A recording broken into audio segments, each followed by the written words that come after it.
Hai, assalamualaikum. Ketemu lagi nih sama aku. Oke guys, jadi di video kali ini aku ingin membagikan sedikit informasi yang aku tahu tentang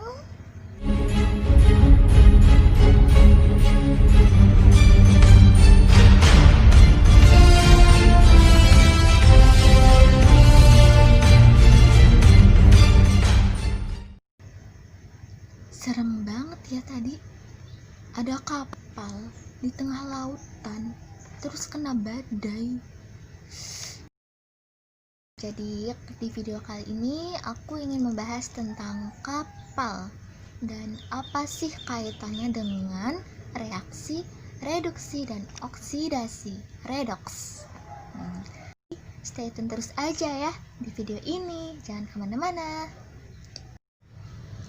Oh ya, kalian pernah merhatiin gak sih kalau lambung kapal itu warnanya merah? Hampir semua kapal di dunia ini itu punya lambung kapal yang dicat warna merah. Nah, kenapa ya dicat warna merah? Apa sih alasannya? Jadi gini guys, setelah aku baca-baca dari beberapa literatur, aku nemuin nih alasannya. Kenapa sih kapal itu harus dicat warna merah? Anti korosi. Nah, sebelum itu kalian harus tahu dulu nih, korosi itu apa sih? Jadi ya, korosi adalah suatu peristiwa perusakan logam karena adanya reaksi kimia antara logam yang bersangkutan dengan zat-zat lain yang ada di lingkungannya, sehingga membentuk suatu senyawa baru yang tidak dikehendaki atau justru malah merugikan. Nah, contohnya apa sih? Contohnya adalah karat. Kalian tahu kan kalau paku yang berkarat itu nggak setangguh lagi seperti paku yang pada umumnya gitu. Jadi kayak kropos. Terus kalau misal dipalu ke dinding, itu dindingnya malah rusak atau bahkan pakunya malah patah, ya enggak? Nah, itu contoh ya, contoh yang pertama yang ada di kehidupan sehari-hari. Nah, kalau yang kedua ini korosi di kapal. Nah, itu penyebabnya apa sih? Yang jelas pastinya karena air laut ya, kan kapal ada di laut ya, meskipun ada sih yang di sungai tapi ini kita lagi membahas kapal yang ada di laut ya, entah kapal pengangkutan barang atau kapal pesiar. Laju korosi air laut dengan laju korosi yang ada di udara karena uap air, atau laju korosi karena larutan garam yang kita buat sendiri, itu lebih besar gitu loh. Bisa dilihat nih dari diagram di samping ini.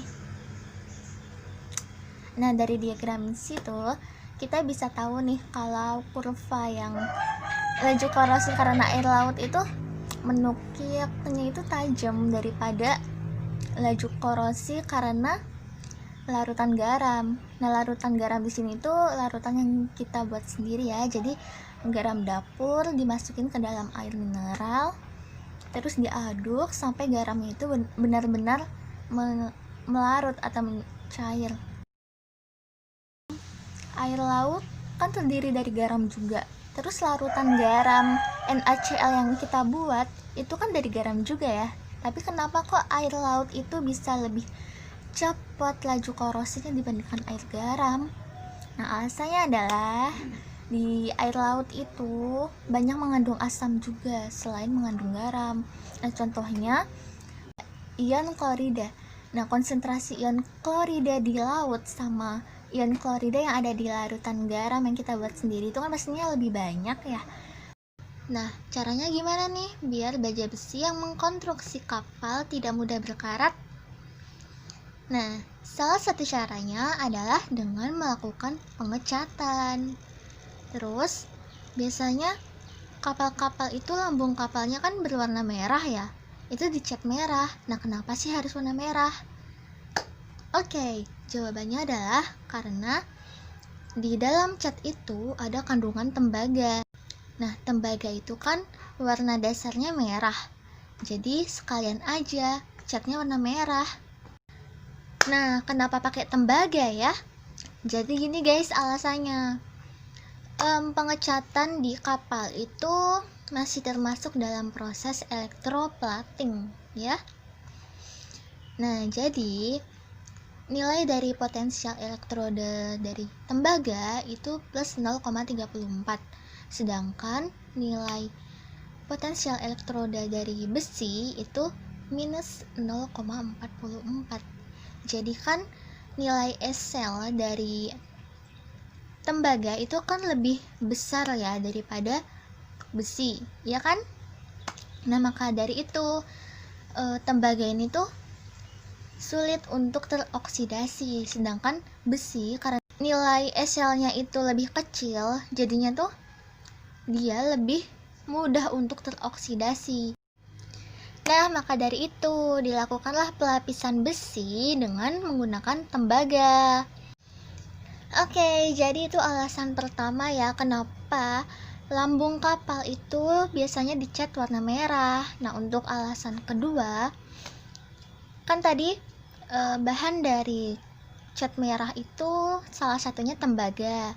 Nah, tembaga itu sifatnya beracun. Kalau ada hewan atau alga atau pokoknya tuh makhluk hidup yang mendekati kapal terus mau nempel atau mau ngerusak kapal, itu mereka semua tuh jadi mati gitu. Oke, gimana nih informasinya tadi? Menarik nggak? Tambah pengetahuan nggak? Semoga bermanfaat ya. Oke teman-teman, sekian dari aku. Kalau dari kalian ada yang mau diskusi, nggak apa-apa, boleh banget. Nanti bisa komen ya.